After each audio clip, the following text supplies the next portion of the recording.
Ini Pak, indahnya begini Pak. Maaf ya. Lihat istri itu ingat Allah. Lihat anak ingat Allah. Ibu lihat suami ingat Allah. Kalau melihatnya begitu, substansi berumah tangga itu nikmat rasanya, dan tanggung jawab itu melekat pada diri kita untuk terjaga dalam kebaikan. Ya. Saya nitipkan handphone saya ke antum, dan antum tahu itu punya saya. Ya. Dan Anda mencintai saya misalnya, ta'zim di situ. Mungkin nggak handphone itu ditempatkan di tempat yang tidak baik? Mungkin nggak Anda taruh di lantai begitu saja? Demi Allah saya katakan, mungkin Anda akan mencari tempat terbaik, disimpan di situ, dirapi-rapikan, dilap-lap, karena Anda merasa itu punya saya yang dititipkan pada Anda. Manusia saja bisa Anda perlakukan demikian. Bagaimana ketika Anda melihat anak itu amanah Allah, yang Anda sebagai orang tuanya akan ditanya di kemudian hari. Maka kalau mau bersikap yang gak enak itu gak bisa Pak kita lakukan. Mau bentak tuh gak bisa, mau marah tuh ditahan-tahan. Ya. Dan itu dijaga. Lihat istri sebagai amanah Allah itu beda caranya dengan hanya melihat kemanusiaannya saja. Istri melihat suami sebagai amanah Allah akan lain. Ya. Makanya akan selalu sempat dan optimal merawat istri sendiri dibandingkan lihat-lihat istri orang. Begitu sebaliknya.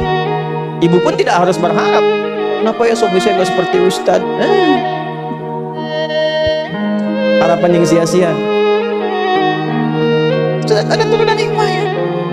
Nah itu ada latihannya. Latihannya apa? Alladzina yadhkurunallah, dzikir. Jadi kalau zikir itu sudah kuat dalam diri kita, ya sudah menghadirkan esensi zikir dalam diri kita, yang dilihat semuanya itu semua anugerah Allah Subhanahu wa taala. Jadi saat dia gembira itu dia bersyukur, dan saat dia sedang mengalami duka dia bersabar. Semua sama sebagai ibadah. Ajaban li amril mu'min. Kalau sudah seperti itu, kata Nabi, perkara hidupnya mengagumkan, gak ada keluhan. Itu latihannya zikir.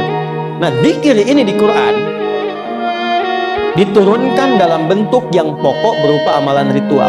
Karena itulah semua bentuk amalan ritual disebut dengan zikir. Jadi kalau kita ingin hadirkan sifat tadi, maka cara pertama tingkatkan ibadah ritual. Sholat.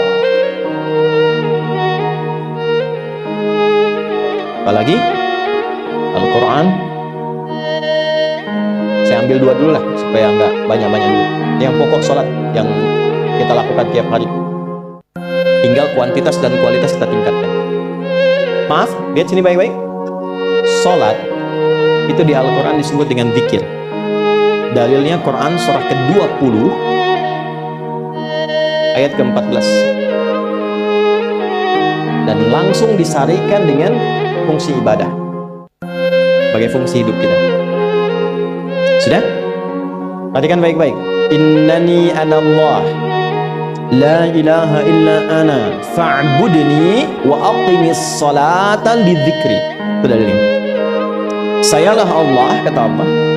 La ilaha illa ana, tidak ada Tuhan yang layak dipertuhankan dan layak disembah kecuali saya, Allah. Allah. Bagaimana kenal Allah sebagai Tuhan?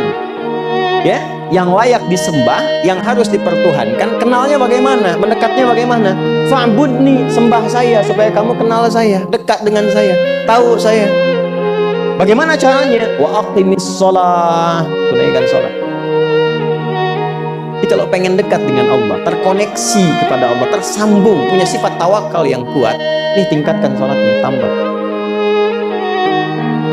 Makanya tiap hari kita sholat 5 waktu itu untuk membangun konektivitas dengan Allah. Sebab kalau sudah dekat, aksesnya pun terbuka semua. Itu maksudnya. Anda dekat dengan pimpinan, akses di perusahaannya kan mudah untuk diakses. Ya kan? Kita punya kenalan yang kuat, yang punya sesuatu, aksesnya mudah dibuka. Kita kenal Allah dan dekat dengan Allah, apa yang sulit bagi Allah? Dan ini kita yakin. Nah sekarang Allah kasih jalan. Coba lihat orang-orang dulu, ya. Mereka ketika akan melatih dirinya untuk tersambung kepada Allah, sholat semua, termasuk para nabi, rasul. Tapi dahsyatnya, ketika ada apapun dalam kehidupannya yang sulit Allah mudahkan, minta langsung dikabulkan. Dan sangat luar biasanya seringkali terjadi mintanya lewat sholat. Nabi Zakaria itu kan dihukumi Istrinya oleh medis itu menopause dan mandul, maaf, gak mungkin punya keturunan. Kapan mintanya? Dalam sholat. Mohon sama Allah. Dan itu dikabulkan. Dan diabadikan di Quran dengan surah yang sama, Ali Imran ayat 38-39. Hunalika da'a Zakaria rabbah qala rabbi habli min ladunka dzurriyyatan thayyibah innaka sami'ud du'a. Ya Allah, mereka mengatakan aku gak mungkin punya keturunan. Mereka mengatakan istriku punya keterbatasan.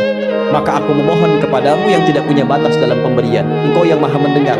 Kalau kepada yang maha mendengar doa saya tidak dikabulkan, mohon tunjukkan kepadaku lewat sholat ini ya Allah, dengan cara apa lagi dan kepada siapa aku mesti memohon. Itu nggak nunggu lama, permohonan selesai, turun jawaban ayat 39. Fanadatul malaikatu wa huwa qa'imun yusalli fil mihrab. Turun malaikat mengabarkan engkau dapat kabar gembira akan punya anak, langsung namanya dikasih Allah Yahya. Annallaha yubasyiruka bi Yahya. Artinya hidup yang mustahil menurut manusia, lahir dari rahim seorang perempuan, maaf, yang divonis menopause dan mandul bayi yang hidup, kata Allah nggak ada yang mustahil, lahir dan terjadi itu. Yahya, John, lahirlah. Kapan terjadinya? Saat sholat. Karena itu saat dipanggil sholat, itu isinya tuh kan doa semua.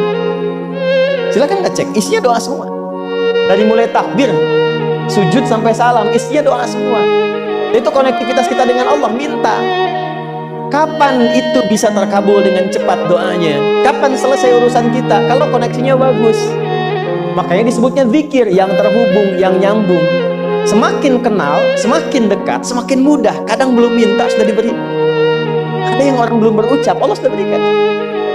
Sehingga ketika menghadapi masalah yang sama, ringan. Bukan gak punya masalah, akan dihadapi, diringankan oleh Allah. Masalah yang sama, ini sampai ribut, adu argumentasi. Orang ini cuma senyum, selesai.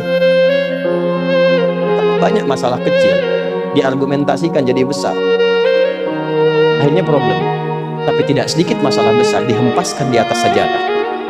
Jika koneksinya dengan Allah itu kuat, tiba-tiba hilang seketika, selesai. Makanya Nabi Yakub kalau punya masalah, yang beliau lakukan apa? Dia bentangkan sajadahnya, dia sholat, dia mohon kepada Allah. Itu dilestarikan di Quran surah ke-12 Yusuf ayat ke-86. Aku tuh kalau sedang punya masalah apapun, ya aku bangun konektivitas dengan Allah. Innama ashku bathi wa huzni ilallah. Saya curhatnya cuma sama Allah. Ini Pak, ini bagian pertama. Jadi kalau ingin semakin kuat sampai ada masalah diringankan, mau kerja dibukakan pintunya, itu ada jenisnya. Yang pokok ada 5 waktu, 17 rakaat. Yang detil itu ada pada sunnahnya. Dan itu hebatnya dalam Islam. Dijelaskan caranya, disebutkan tujuannya, dan diterangkan hikmah. Contoh, kita sekarang jam berapa? Jam 9.20. Di waktu saat ini ada waktu sholat disebut dengan sholat duha. Duha itu dibagi 3. Ada awal duha, penguat zikir, pengganti seluruh bagian zikir di tubuh kita, yang disebut dengan syuruk. Itu kurang lebih jaraknya 1 jam setelah subuh. Jadi kalau tadi 4.45, ya 5.45 menjelang jam 6 itu masuk syuruk. Setelah itu masuk ke jam 8 sampai ke kurang jam 10 itu pertengahan duha. Pertengahan duha. Apa fungsinya? Di antaranya mempermudah rezeki. Di antaranya. Bilangannya berapa? 2 sampai 4 rakaat bisa dikerjakan. Ya, dan harapannya apa? Bukan pada rezekinya. Ya, jadi jangan sampai motifnya cuma sekedar ke duniawi, kurang tepat. Kenalkan kepada Allah, nanti biarkan janji yang disampaikan oleh lisan Rasulullah itu terjadi.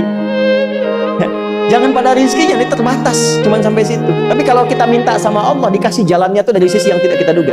Anda berhitung, Allah kasih hitungan. Anda tak berhitung, Allah kasih apa yang tidak pernah Anda hitung sebelumnya. Itu poinnya. Maka lakukan sholat, dekati, itu yang disebut sholat duha. 2 rakaat, tambah lagi 2, untuk kenal Allah. Kalau sudah merasakan dekat, sudah nyaman, sudah enak, muncullah kemudian kesan dalam hati. Terserah Allah mau kasih berapa. Yang penting sudah enak, sudah damai. Di titik itulah kemudian Allah limpahkan dari apa yang gak pernah kita duga sebelumnya. Tiba-tiba keluar, kok ada telepon, dapat proyek, dapat macam-macam. Tapi tujuan sholatnya bukan untuk proyeknya, buat kenal Allah, ulul albab ini. Kalau cuma pengen lancar, baru serabutnya. Kalau cuma pengen lulus proyek, itu baru daging luarnya. Ulul albab itu kenal Allahnya, sehingga dia tahu akses intinya tuh itu. Itu poinnya. Dan gak mahal. Emang kalau sholat duha di Anur bayar, Pak? Pakai Baiknya luar biasa. Sudah? Satu. Kalau mau lagi misalnya, ini yang paling dahsyat nih, dibimbing kita sampai ke posisi terbaik di apapun itu. Jadi ayah terbaik, ibu terbaik.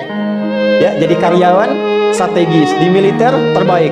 Terbaik tuh gini, di tempat terbaik yang memuliakan tuh makom namanya.